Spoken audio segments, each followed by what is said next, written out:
Okay. Now we have to reshare the screen.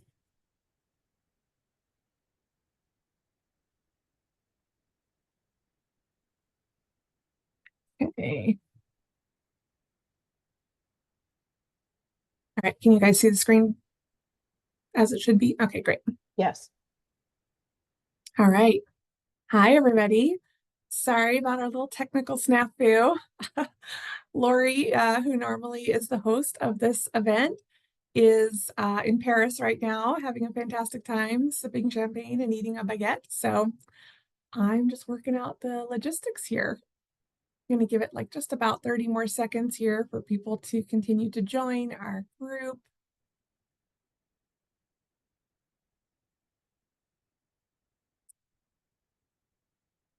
Great.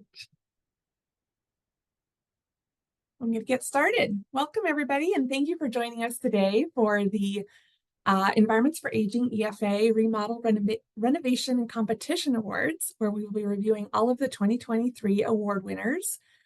This is a repeat session from our time at EFA. Environments for Aging magazine's annual remodel competition with support from Sage.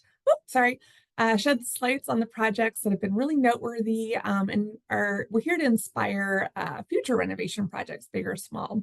This presentation brings together winners from the 2023 competition, and we're going to explore all of the unique challenges and big wins of their projects. And we hope that you walk away with a great understanding of what types of challenges will emerge during a renovation and how these proven teams have addressed those. And we also want you to learn a little bit about the submission process, so that if you are thinking of submitting one of your projects, you'll kind of see what the award winners were able to bring to the table this year. My name is Lisa Warnock. I am the principal of Glow Interior Designs in Portland, Oregon, and I'm also a proud Sage board member. I'm going to be moderating the session. Unfortunately, Rick D'Amico wasn't able to join us today. So if you came to see Rick, I'm sorry, you're stuck with just us today. At this time, I would love to invite the team of representatives from the award-winning projects to introduce themselves. And let's start with you, Emily.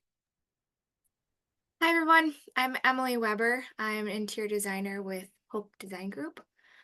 I've been a designer for about 15 years. My career started off in hospitality, and about for the last 9 years or so, I've been in the senior housing market. Thanks, Emily. Christine. Hi, everybody. I'm Christine Kepko with Merlino Design Partnership. We are located in the Philadelphia area. I have been with Merlino for about 10 years now, and my past was also in hospitality, and I've been doing senior living since joining Merlino. Thanks, Christine. Karen. I'm Karen Davis. I work at EUA. We are headquartered in Milwaukee, Wisconsin, but we have 5 locations across the U.S. Similarly to the other 2, which we didn't cover last time, I have a hospitality background. And then have moved into our living environment studio, doing a lot of senior living and other living environments here at EUA. Yeah, common theme. I think a lot of us started there, and that's what made us good fits for this market sector, right? Okay. Ooh, well, I'm not advancing now. Let's see why not. Technology is being a little turkey today. There we go. All right, so if you're not familiar with Sage, we are a nonprofit membership-based organization that's been committed to inspiring and creating environments where older adults can thrive since 1994. And if we're doing the math, that means, yes, it is our 30-year anniversary, which is super exciting, and we celebrated that at EFA this year. Our members represent a diverse group and collaborative group between all disciplines in the senior living industry. So providers, operators, design professionals, gerontologists, and a lot of really great minds. To learn more about Sage, if you're interested in becoming a member, you can check out the website there shown below at sagefederation.org. And hopefully you'll sign up with us today if you have not already become a member. You will be muted during this webinar session just to keep things a little less chaotic. We understand you'll probably have some questions. We hope you do. We hope to, we're going to endeavor to finish about 10 to 15 minutes before the end of the hour to address questions and answers. And if we could even go a little over in time if we're all available to stay a little bit longer if we have a robust group of questions. So just please put them in the Q&A chat, and then we'll get to them at the end of the hour. If you are, we are an AIA approved provider, so the participants in this course are eligible for one learning unit. You do need to be logged in and actually paying attention to our session. We can tell if you're not to get your CEU credits, and we will send those after the session. We will provide certificates of completion if you've requested them. If you didn't request it, please email info@sagefederation.org.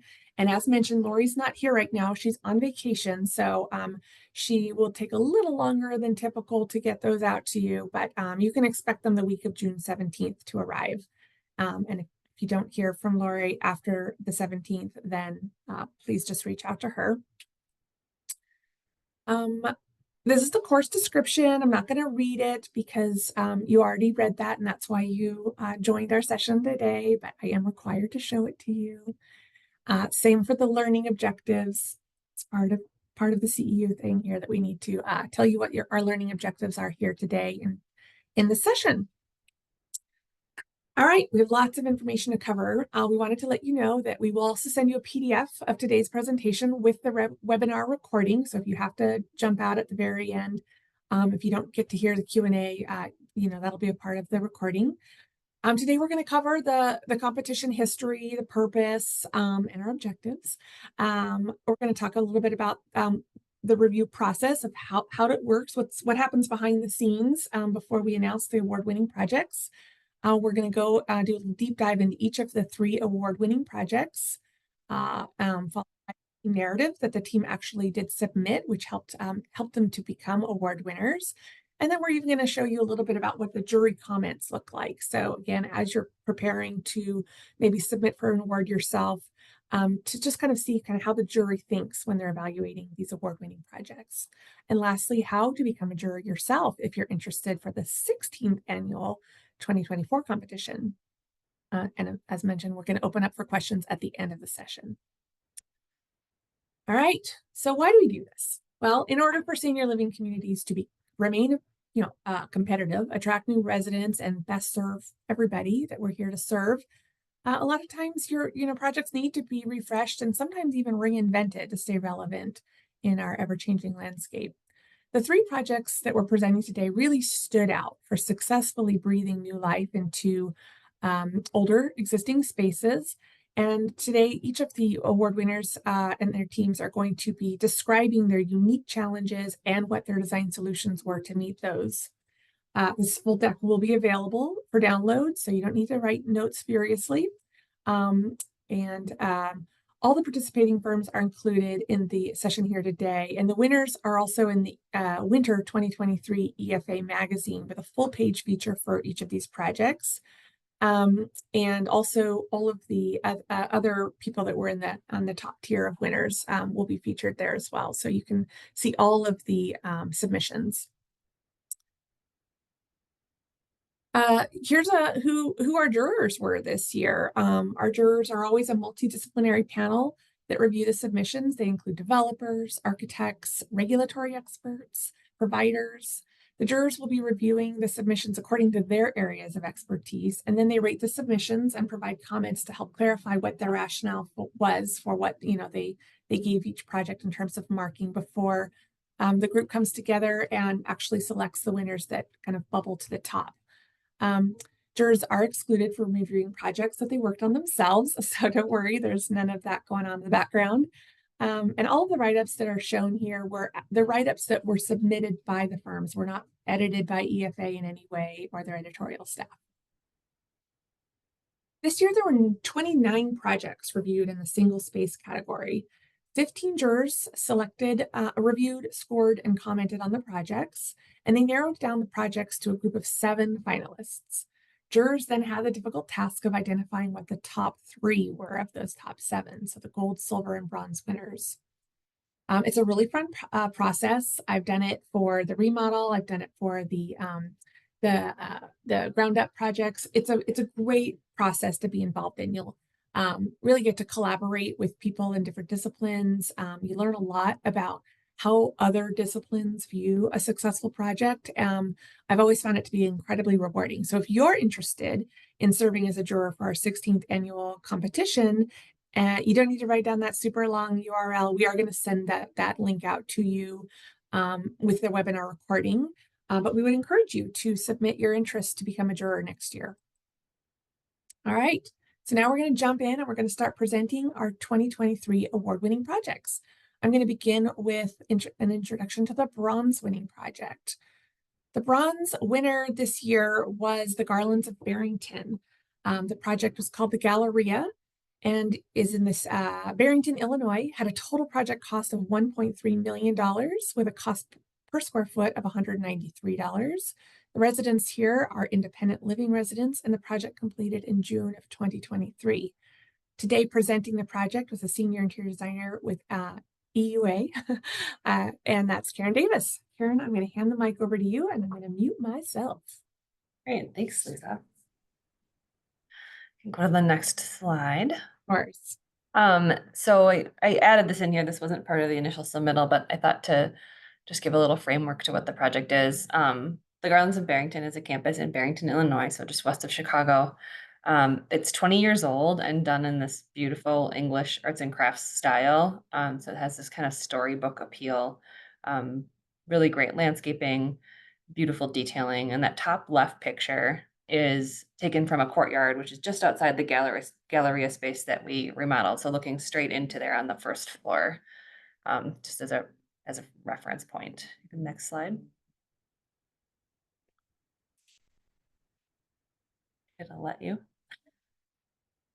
And so here's our before plan. So off to the left, you see that courtyard. So again, just for a reference point, looking into this space, the Galleria, as in its existing form, was this kind of corridor space around that courtyard. It connected like some of their kind of formal dining and activity areas in the front to some additional public spaces like around the rest of the campus on the first floor.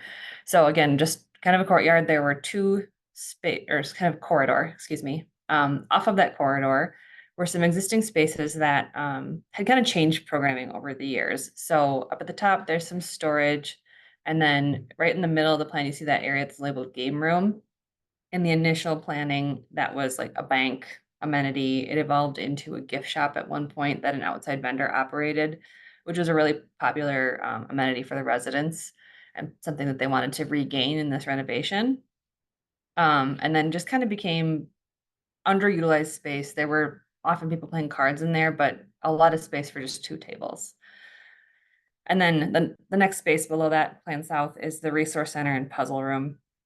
So this had some computers in it and a lot of puzzle storage and residents using puzzles. And this became very important to the renovation. We needed to keep the puzzle space as part of the renovation, but we were able to relocate some of the resource amenities into a library space elsewhere on the campus.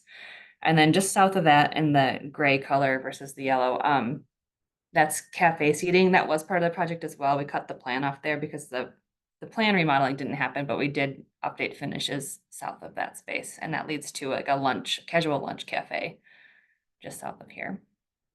Next one.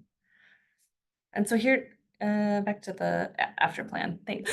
I'm so sorry. I'm having a hard time with my controls today. No worries.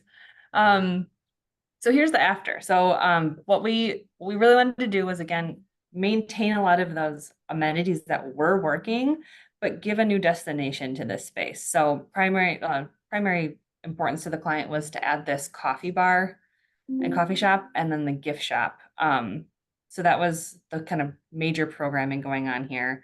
But also in that space, we wanted to incorporate the puzzle and activity area, and then just more lounge space, sort of opening it up for another destination within the campus.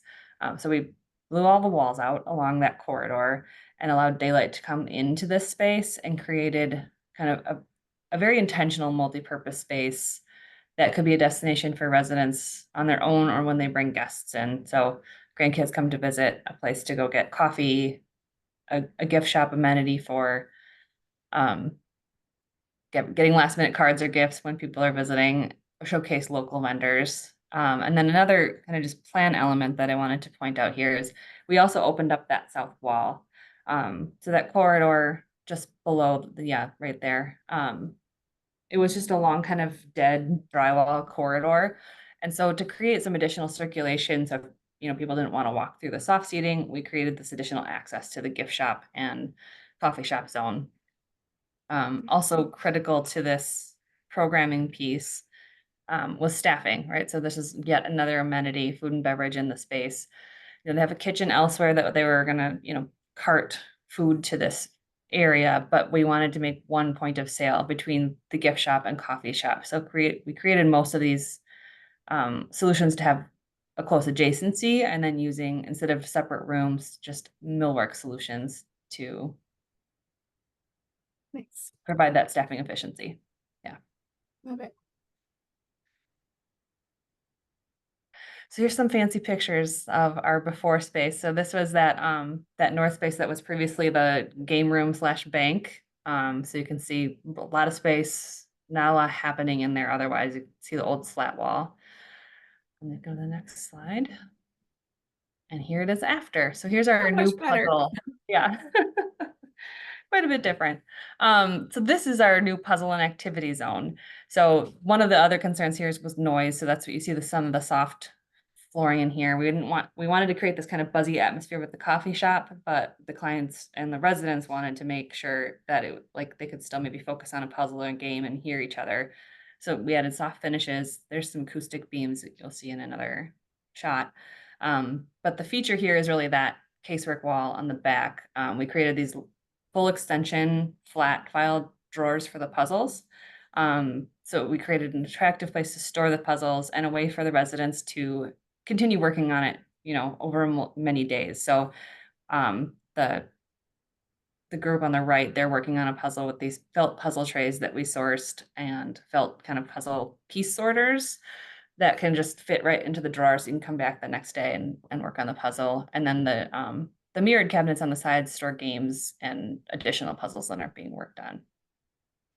Love that puzzle storage. Me too. This is the former puzzle room, so you can see it was just kind of things being left out. The tables weren't optimally sized, just working on it felt very like office, back of house type of environment. It did the job, but it wasn't finished to the same level as the rest of this beautiful campus. Next shot here. So then that zone became our point of sale gift shop area. So over on the left, you see where you can order great coffee. They partnered with a local roaster to create the menu. So it's all local products here. And our in-house graphics department helped us design the menu so that it integrated into the design.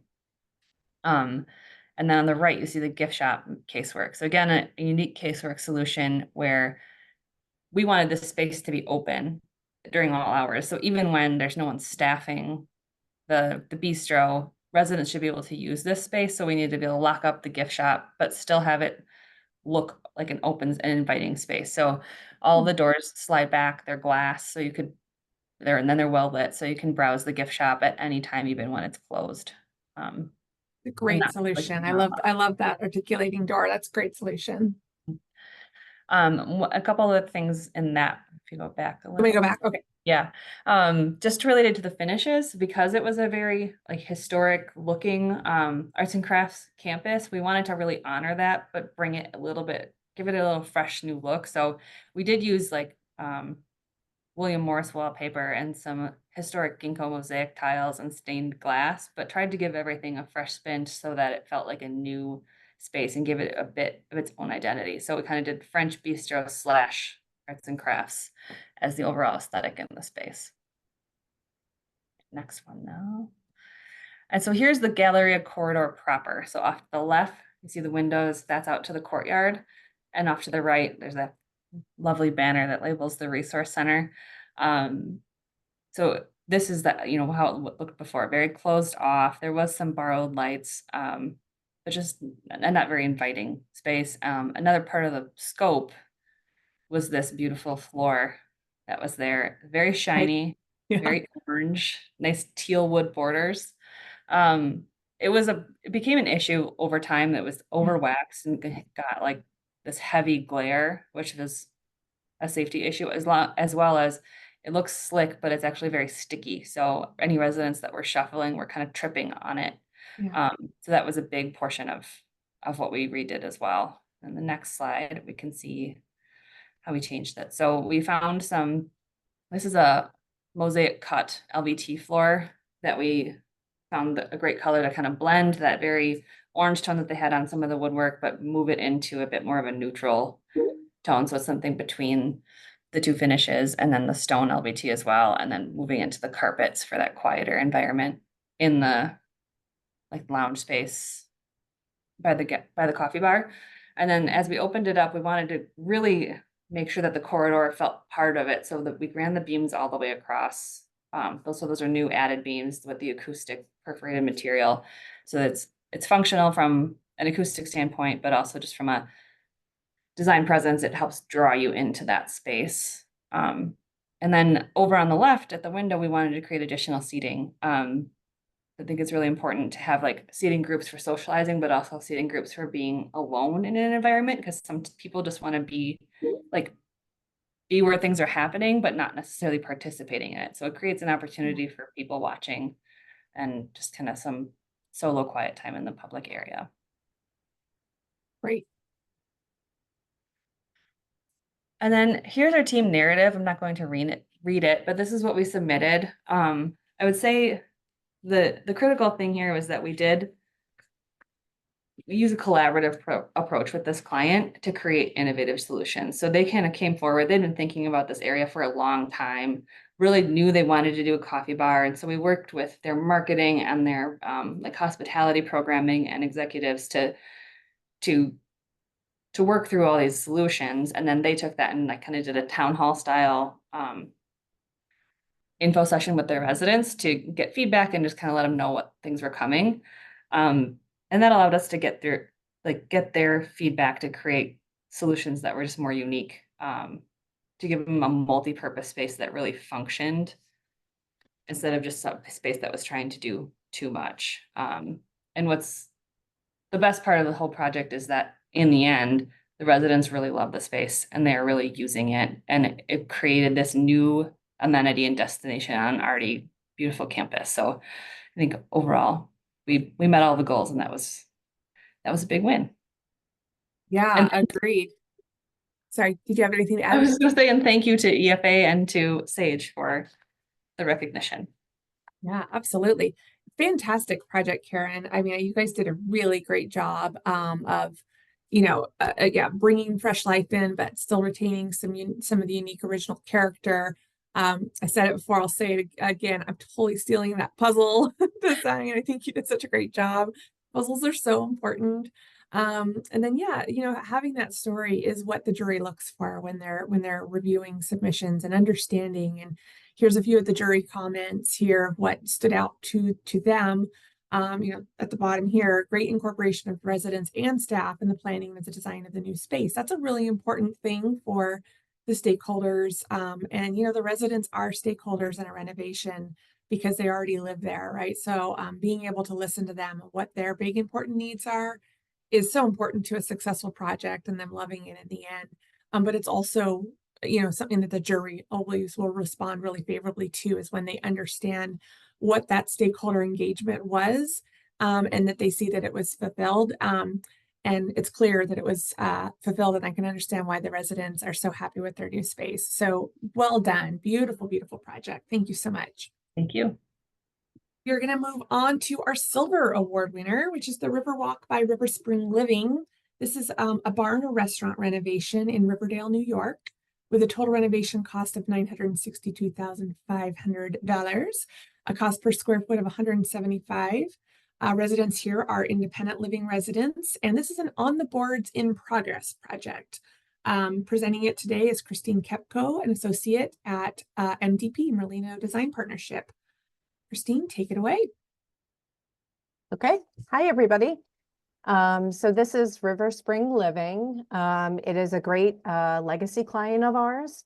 that we've had the privilege of working with the leadership team for the past 22 years to revitalize their campus in New York.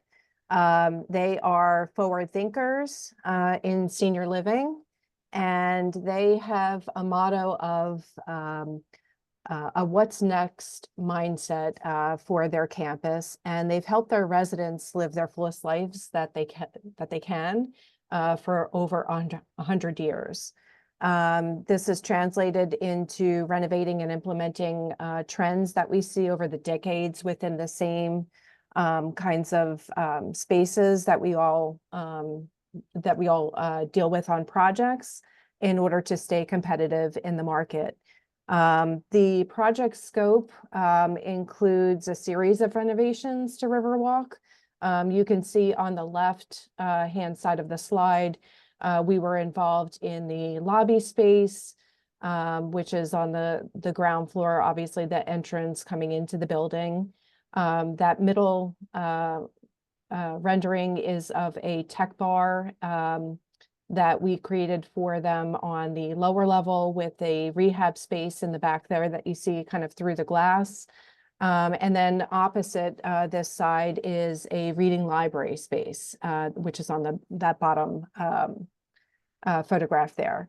So in all of these renderings, what we wanted to do was evoke an upscale Manhattan apartment feel to be competitive with what's happening in the area and to create a true sense of arrival for them, which they didn't have before.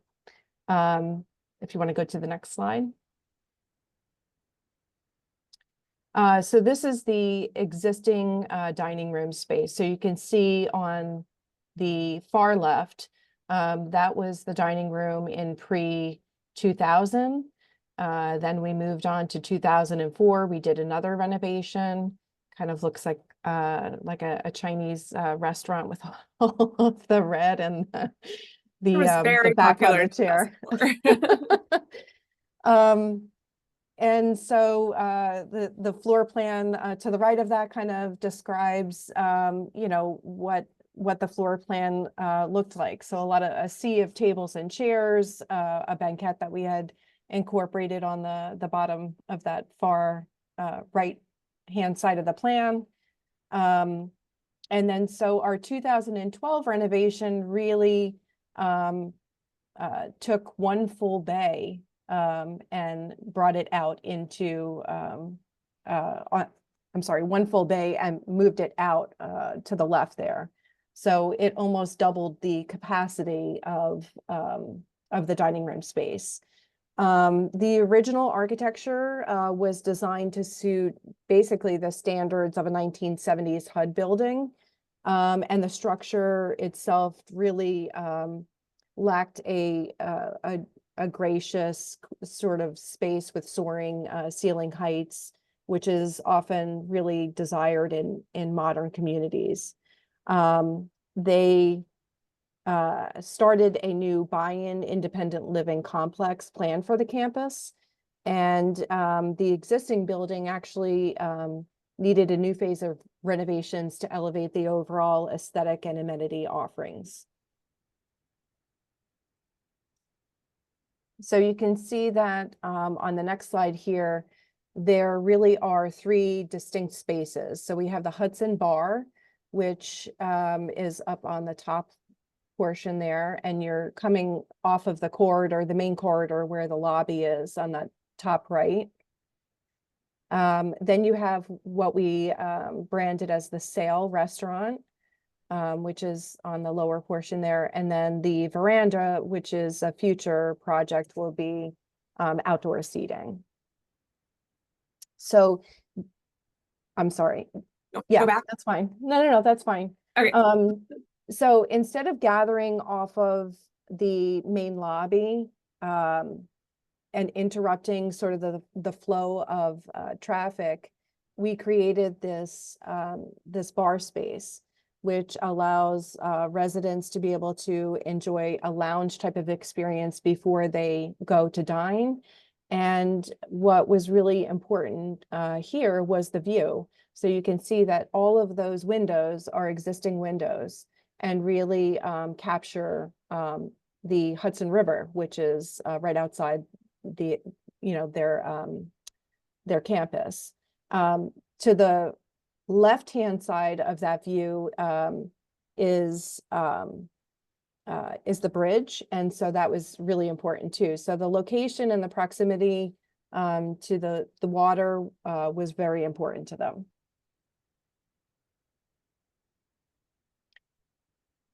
So I touched a little bit on the branding. This is a view of the hostess desk that's going into the dining room.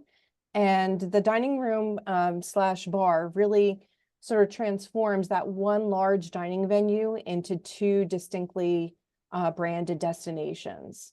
So people will have a place to congregate before dinner and then move into the upscale restaurant setting. And so this is the beautiful view that we have. So it really capitalizes on that.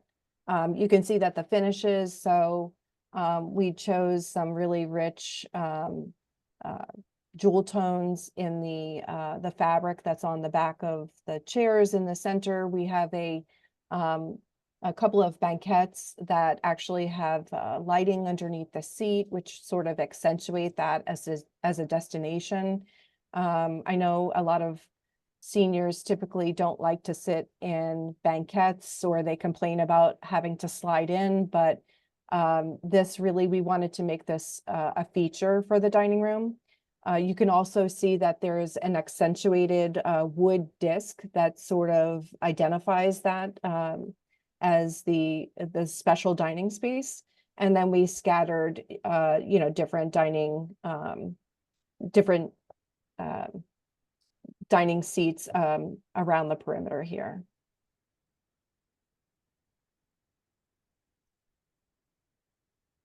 Christine, you forgot to highlight this beautiful light feature back here. That's one of my favorite parts. So that actually, I don't know if you can point to that on the plan, but that actually is where those two 6-top tables are on the left, the upper left.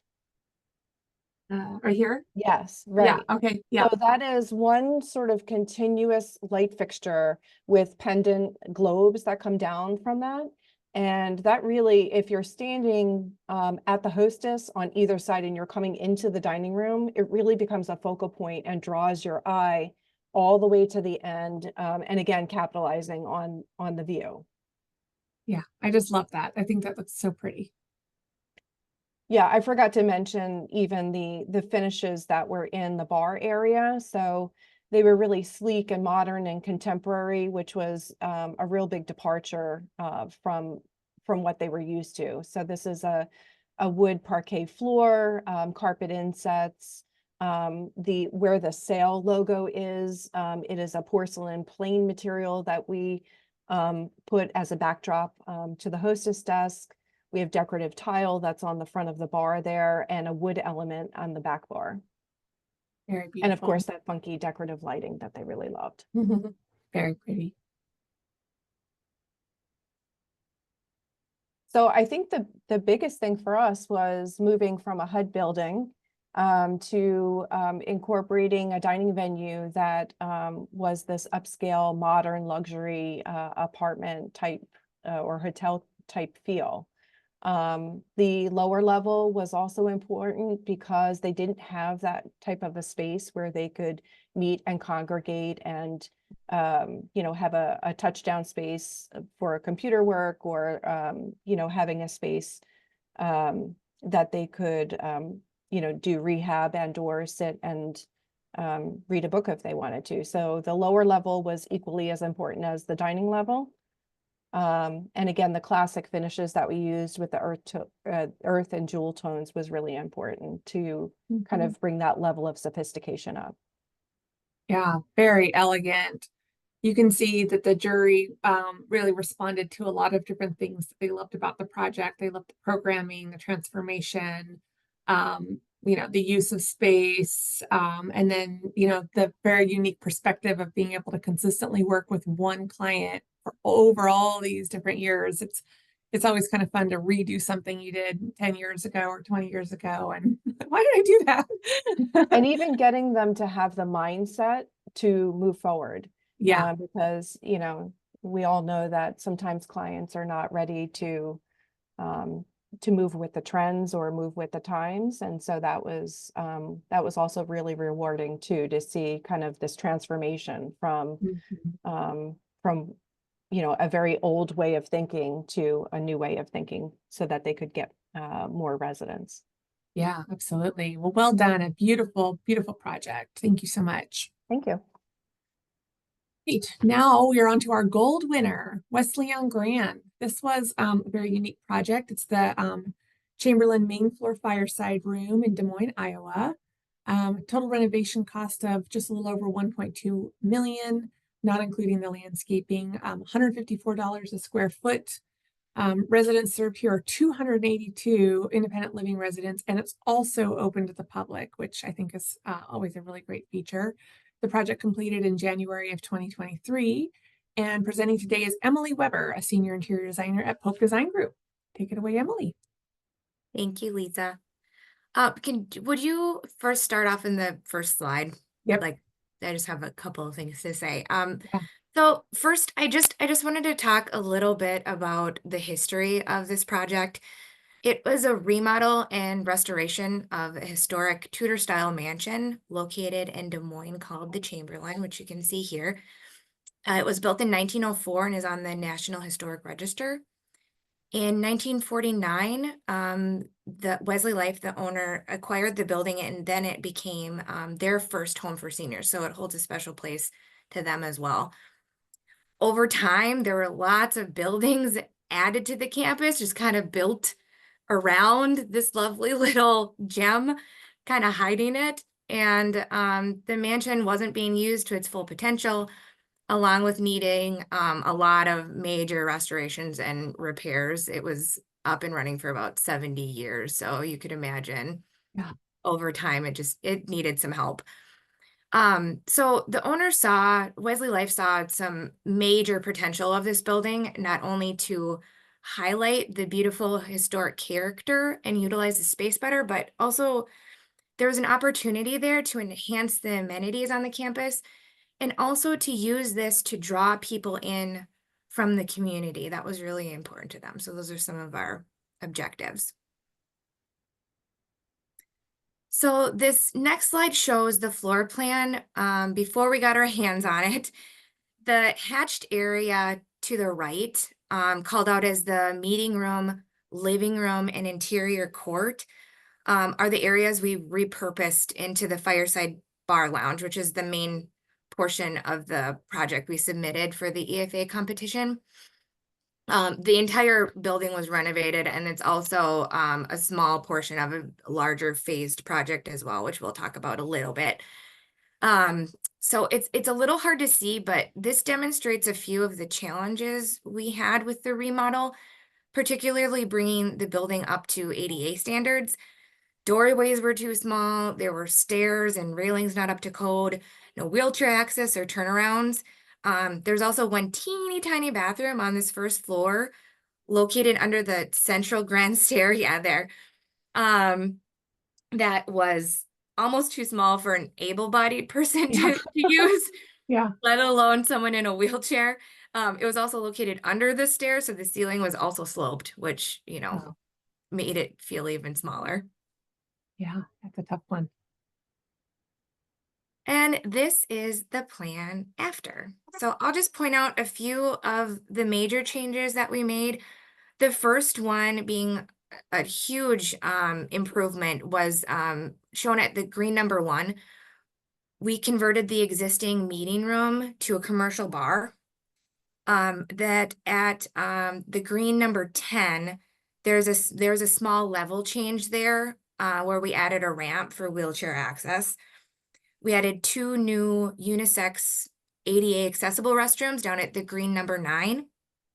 And then the thicker pochade exterior walls on this plan are representing the existing walls of the mansion. At the green number 2 is where we added a new main entry. This was actually an existing additional building added to the mansion that we remodeled. Well, actually, we didn't remodel it. We demoed it because it was horrible, and we built something new. In the next slide, you'll see some images of the before and after of this. It's pretty incredible. And then shown at the blue number 11 is where we added a large outdoor patio terrace, creating an additional gathering space. Now, here's my favorite part. The pretty pictures of the before and after. So,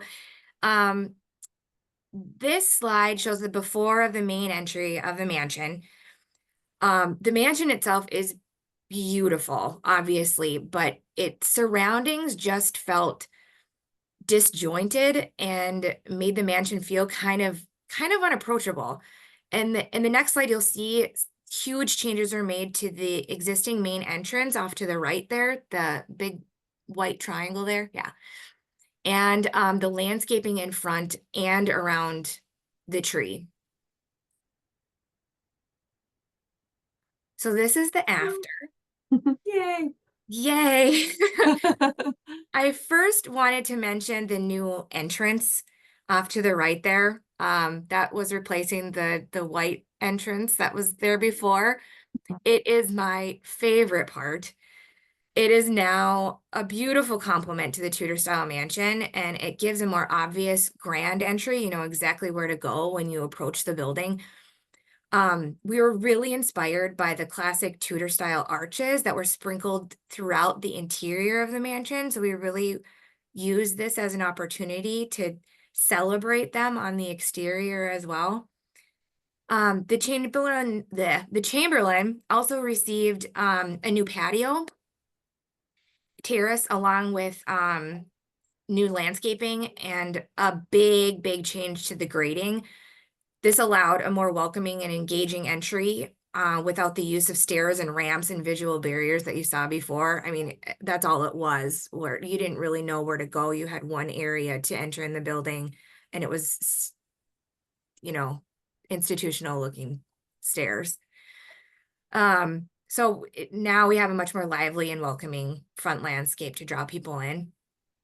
I also want to note that this pine tree here was especially important to the residents. Not only were we able to preserve it during construction, which isn't always something that you're able to do because, you know, they're pretty fragile and you're digging up dirt and, you know, disrupting the roots and things. But the new landscape design created a space where it was able to be much more appreciated and engaged with the entry in the landscape. It didn't, if you see, could you go to the before real quick? Yeah. If you can see this, the tree just feels not, it feels like it's on its own little island here with the turnaround and everything. So we brought it in to the rest of the landscape. Yeah, it's great. Looks like it was that way all along.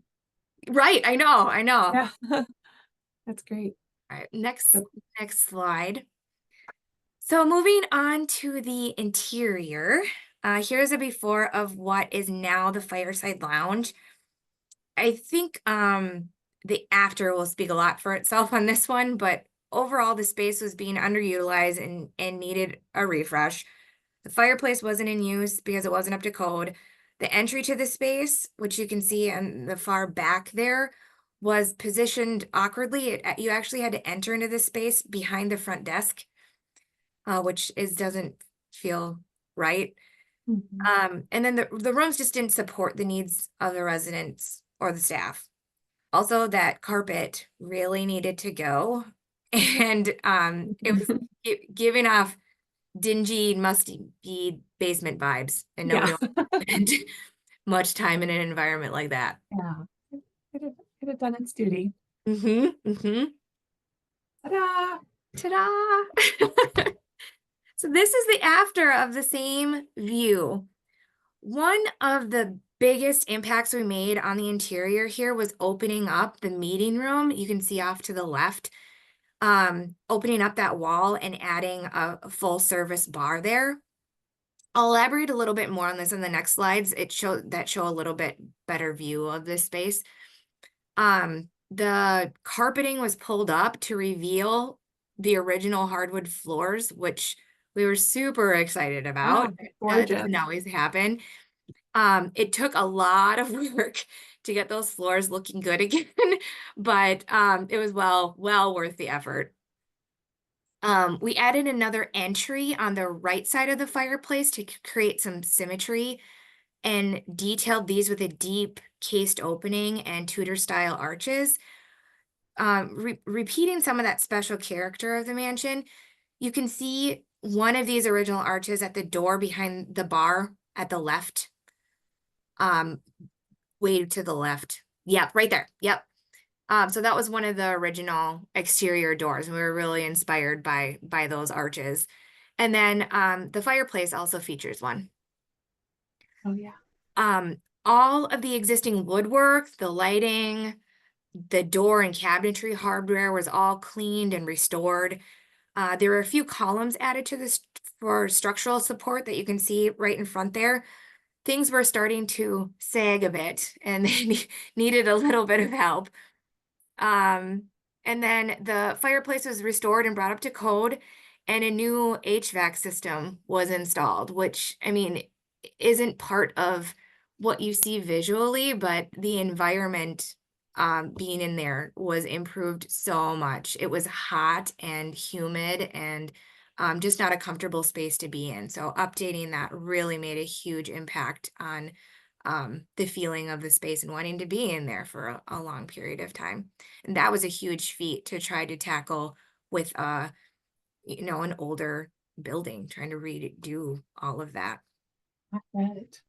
I just wanted to mention too that all of the existing woodwork had so much detail and character. There wasn't there's anything added new was carefully designed to blend in with the old. We really wanted it to feel like it was always been looking like that. So here on this slide, here's a better view of the meeting room wall and what is now the bar. We knew we wanted to demo this wall to open up the two spaces, but there was no way we were going to trash that beautiful original millwork on this wall. At first, I wasn't quite sure if it was going to work, but we came up with a plan to relocate this entire piece. The woodwork, the door, the windows were all disassembled, refinished, repaired, and then reassembled and installed at Wesley's meditation room in another phase of this project. There's a photo on all the pieces laid out on the floor there, the bottom left image there, after they disassembled it, and then on the right is it installed in its new location. I was so impressed that the contractor was able to execute that seemingly impossible assignment I gave them and to not wreck it all, It looks beautiful, and the photo doesn't do it justice. It looks, and what I loved about it too is it's now in a location where it can be much more appreciated, and it's in a very active part of the community, so people are seeing it all the time. So it was lovely to bring some of that character into another part of the campus. Yeah, kudos to this contractor, because a lot of contractors would not want to mess with this, and that's wonderful that they had the patience and the the wish to execute this. Yeah, I'll put a little plug out there for Graham Yeah. Construction. They did an awesome job. And Graham they're Construction, awesome. good, yeah. They're awesome to work with too. It seemed like it. So this is the after of this view. Opening up this wall drastically changed the mood of this space. It really helped visually connect the lounge and the bar and created a more welcoming and energetic entertainment space. It also took advantage of the beautiful large windows at the back of that room that were previously hidden by the wall. which brought so much more daylight in. And then now we have no more dark, dingy basement vibes. So that was great. Yay. um, sorry, I'm not.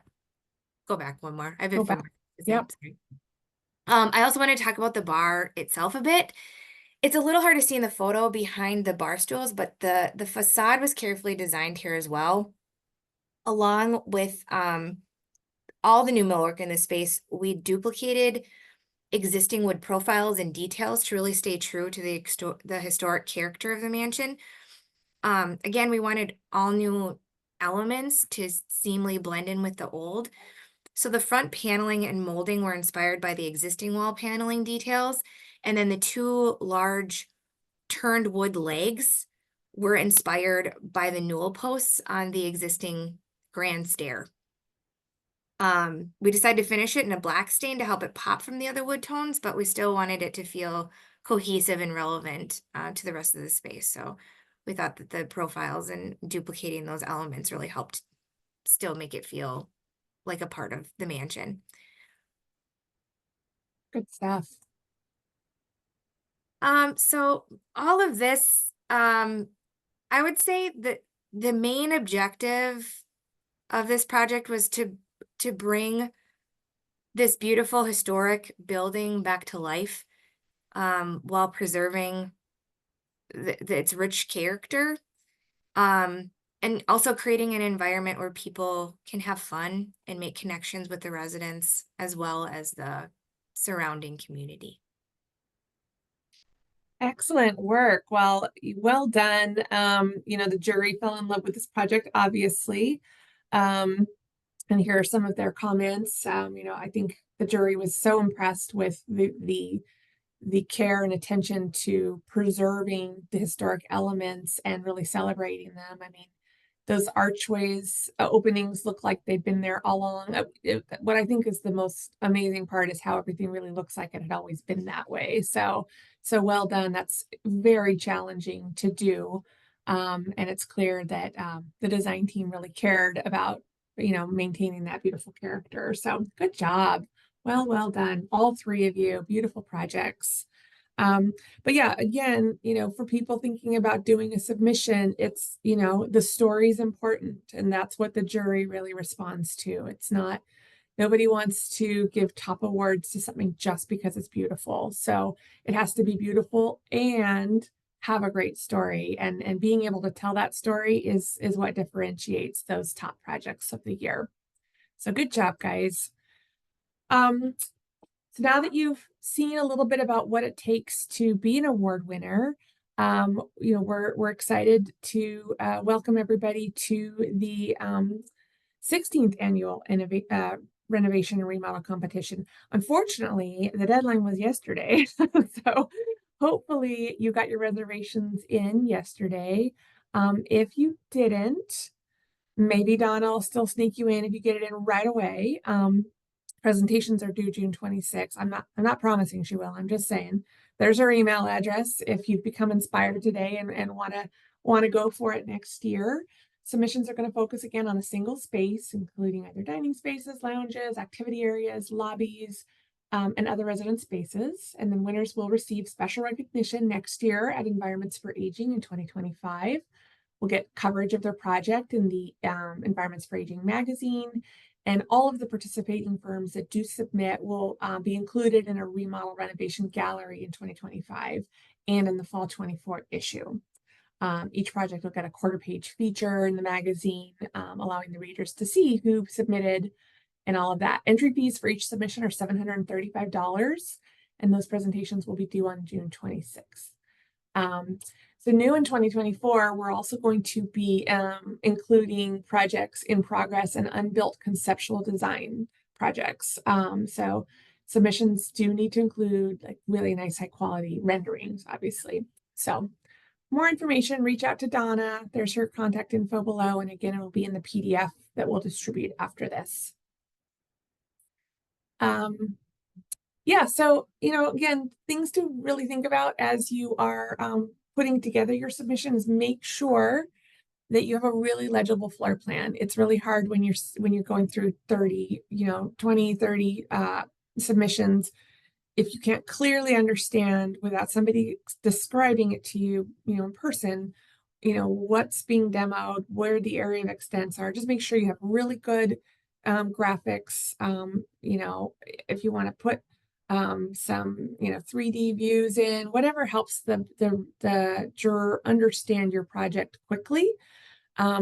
Before and after pictures are critical, and making sure that you frame your, you want to think about, when you're taking your before photos, like what areas am I going to be transforming? It's very impactful when you have a before and after from the exact same viewpoint. And so just think about taking your before photos from the same place you're going to be having your photographer stand for the after photos.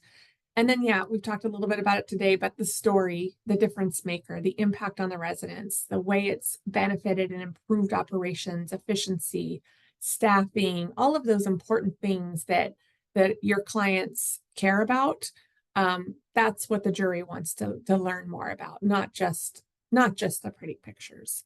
And then, yeah, do submit a dynamic narrative. Make sure that narrative is written by one of your project team members, not just your marketing person, because nobody understands your project quite as well as you understand your project and what those unique challenges and how you overcame those challenges. So those are some tips on how to become an award winner as well.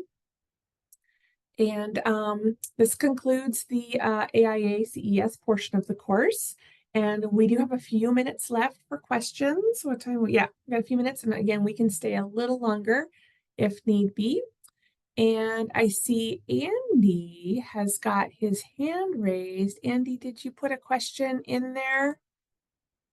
We don't have an ability for a verbal question, I don't believe. Let me see if I could figure out how to let you speak. Where are you? Let me see. I am not having a great time with, here we go. Andy, I'm going to allow you to speak. Ask your question. You need to unmute though.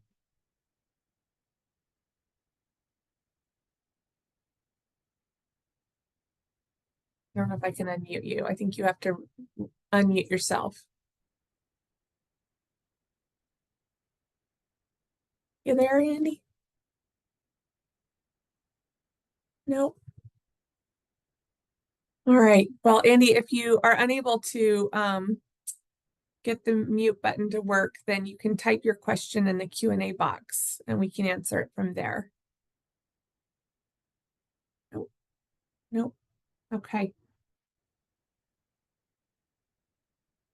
See if I can unmute him. Okay, I don't think I can. Anybody else have any questions for our panel before we wrap it up?